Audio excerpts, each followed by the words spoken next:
Welcome to the Dealing with Goliath podcast. The mission of Dealing with Goliath is to sharpen the psychological edge in negotiation, ethical influencing, and high-impact conversations for business leaders who want to be more effective under pressure, uncover hidden value, and build greater connection, all while increasing profitability. This is the short-form espresso shot of insight podcast interview to boost business performance using our 5 questions in around about 15 minutes format. My guest today is Lisa Larter. Lisa is a business strategist, digital marketing expert, author, speaker, and podcast host. Her businesses, Lisa Larter Consulting and its US subsidiary company, Go Daxxi, help their clients to formulate marketing strategies that support their business goals and objectives for increasing their visibility, leads, and sales customer acquisition. Lisa provides strategy and advisory services, as well as a full suite of implementation services that include social media and content management, book marketing campaigns, podcast management, and website design. Lisa recently released her newest book, Masterful Marketing. Great title, by the way. Co-authored with the famous and legendary Alan Weiss to help business owners dominate their markets with a value-based approach. Lisa, welcome to the show. Thank you so much for having me. It's good to be here. Well, it's fabulous to have you on. So let's dive straight in. So who is your ideal client and what's the biggest challenge they tend to face? I would say my ideal client is an expert who doesn't know how to market their expertise. And I'm not talking about an influencer. I'm talking about an expert. So I look at someone like Alan Weiss. He is an expert, but he's not someone who wants to be an Instagram famous influencer. So I like working with customers who have a deep level of expertise in a specific area of business, but they don't necessarily have the marketing expertise that they need to create the visibility for themselves that is necessary for them to build their business. Right. So that's very interesting. So, because there could be a few listeners out there, viewers of this podcast, that might be starting to think, oh, maybe that's me. So they're usually, by what you're saying, they're very competent in what they do. They have that established expertise and knowledge. But as I said, it's getting people coming to them that's a bit more tricky for them. Okay. So what they feel like a best kept secret. Oh, they feel I like a best kept secret. So they don't understand why people aren't knocking down their door, because they're very, very, very confident at their skill, the trade, whatever it is that they do, but they're not as confident in putting themselves out there. They're not as confident with some of the new modalities in modern marketing and how to actually use them. They don't know how to take advantage of digital marketing. And even often they don't know how to optimize their website in order to draw people in. Okay, so that's kind of half answering and preempting me the next one. What are the common mistakes people make when trying to solve that problem? So is it that they don't have a strategy, or they don't know what to do and they're tweaking and trying these things, or what are some of those common mistakes? I would say that there is a point in business where when you are in startup mode, you're typically very lean in terms of your expenditures. Most consultants or experts, they hang up a shingle and, they start to beat the pavement to try to drum up some business, but they don't really understand that the biggest part of their business is marketing. And so strategy is missing, but it's not just the marketing strategy. It's really understanding what your overarching business strategy is and what marketing is going to elevate that strategy so that you can attract the right buyer who's actually going to spend the right amount of money in order for you to grow your business. I find that when people lack confidence in how to put themselves out there from a marketing perspective, they often lack confidence in how they value the work that they do. Meaning they often lack the confidence to charge what they should be charging because they don't see themselves as being as good as they are in their industry. It's a very interesting little acid test. So for people listening, if you fear you're not charging enough, maybe that's a part of it. Maybe, as I said, when you're able to charge that, you have that confidence, you have those systems to bring clients and prospects to you. Okay, interesting. Right. Interesting so it's like, I think of it as McDonald's. If you went into McDonald's, you don't expect to see a $75 filet mignon on the menu with, all of your sides on the side. Yeah, but you would never walk into a high-end steakhouse and have it look like a McDonald's. So what happens is when people start out, they often look like McDonald's. They need to look like a high-end steakhouse in order for their fees to follow along. Right. So it has to all appear to be in alignment, as you say. So because McDonald's, do what they do and people love them and all that jazz. Not my bag, but people love them.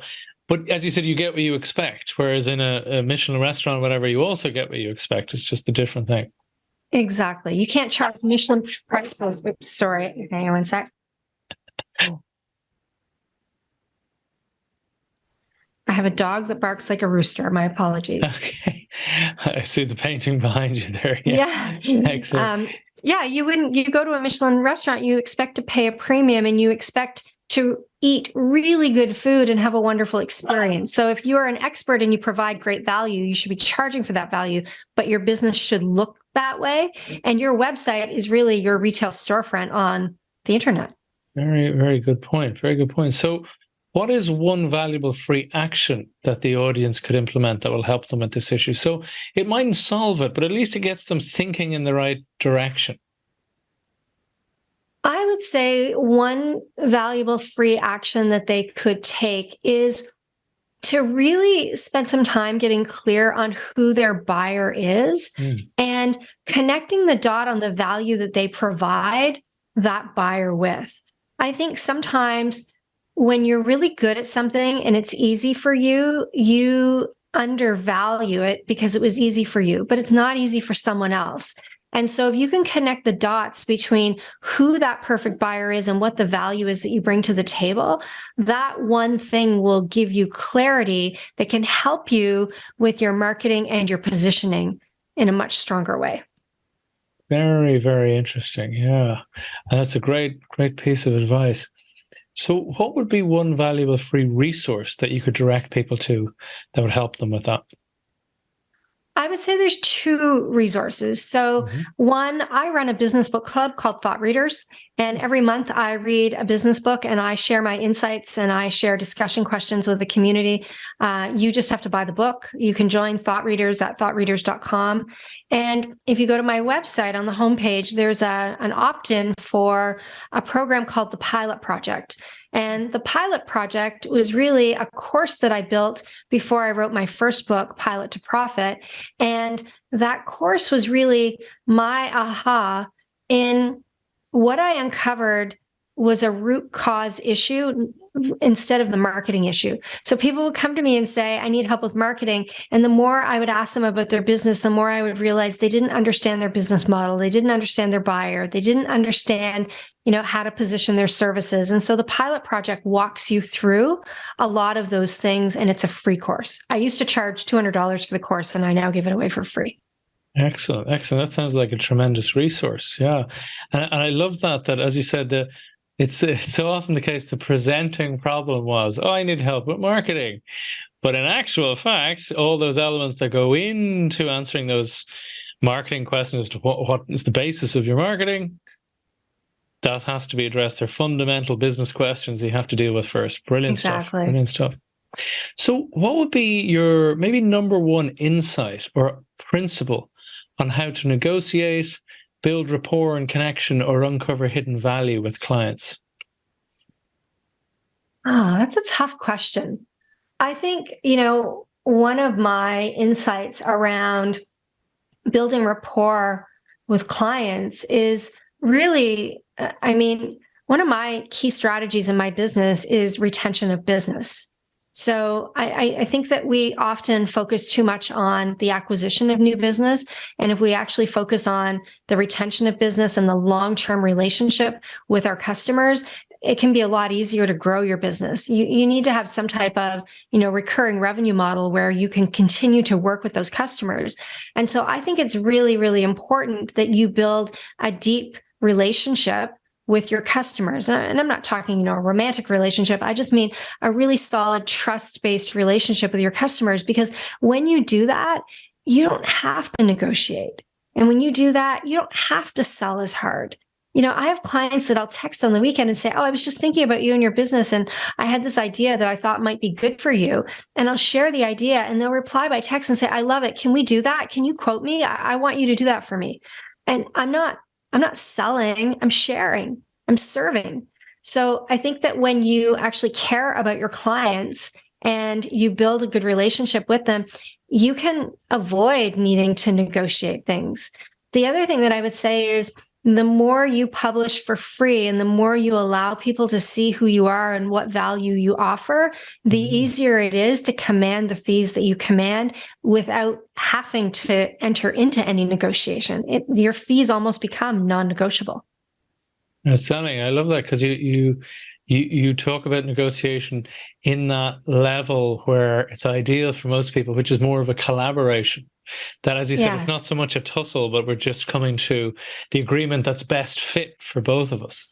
And I love that. Yeah, that's the ideal in negotiation. So it's good to see we're on the same page. And you raise a brilliant point about retention, because so often people spend so much time and effort and they use language like winning over the client and closing the deal and all this sort of stuff. But then when it's done, they kind of, there's that honeymoon period that dies off slowly and sometimes quickly, depending on the individual. And then when it comes to if depends on your business, but it comes to renewal time, how often do the people then are not feeling the love anymore, And this is exactly the problem, that appreciation, just like you say, you're dead right. We need to appreciate the people we're already working with. Yes, absolutely. And look for ways to continue to help them. Right. There's usually other things that you can do to help them. And so if you're curious and you look at ways to help them, even using language like, have you ever considered trying this? Instead of, hey, we have this new service we'd like to offer you, use language like, have you ever considered trying this? And if they say, no, I haven't, that's a great idea. Well, we can help you with that if you decide you want to do that. So absolutely. I think just learning how to sell without selling is something that a lot of people need to do. And it's not that I don't think that there's anything wrong with selling, but I think sometimes we go too close to closing. We jump too fast to closing the sale, and we don't spend enough time building rapport and strengthening the relationship with the existing buyers we have. It's absolutely true.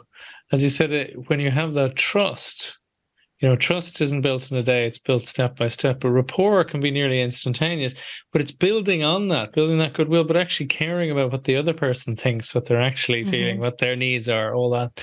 Absolutely. Absolutely. And this goes back to that very interesting description of your latest book, Masterful Marketing, which, as you said, was co-authored by consulting legend Alan Weiss. So, and it mentions, to help business owners dominate the markets with a value-based approach. It's a very interesting term, value-based approach. Can you expand on that for us for a moment? Well, when I first approached Alan and asked him if he wanted to write this book, I wanted to call the book Value-Based Marketing, because I was really a fan of his original book, Value-Based Fees. And my belief is that when your marketing provides your buyers or your potential buyers with value, it makes the whole process of attracting customers and selling a lot easier, because you've already made deposits into their life and business through the value that you're creating in your marketing. And so that is really the crux of the book. If you can provide enough people with enough value through the marketing that you produce, then it becomes really easy for you to generate inbound leads and grow your business.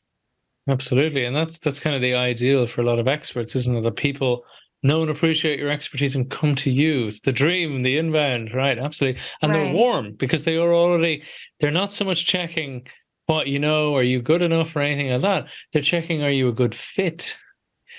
They feel like they already know you. Exactly. Yeah, exactly.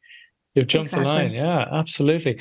That's why it's a fabulous approach. And yes, you're right. Of course, the value-based fees was very much Alan Weiss' stuff. It all makes sense now. Absolutely. So Lisa, where can people reach out and find you online? The best place to find me is lisalarter.com. That's my website. You can find me on social media. Almost every single one of my social media handles is / Lisa Larter. Right. So I'm pretty easy to find. A simple Google search and it'll land you on my website. Outstanding stuff. Lisa, thank you so much for being on the show. Thank you very much for having me. It was great. I love your short format. Thank you.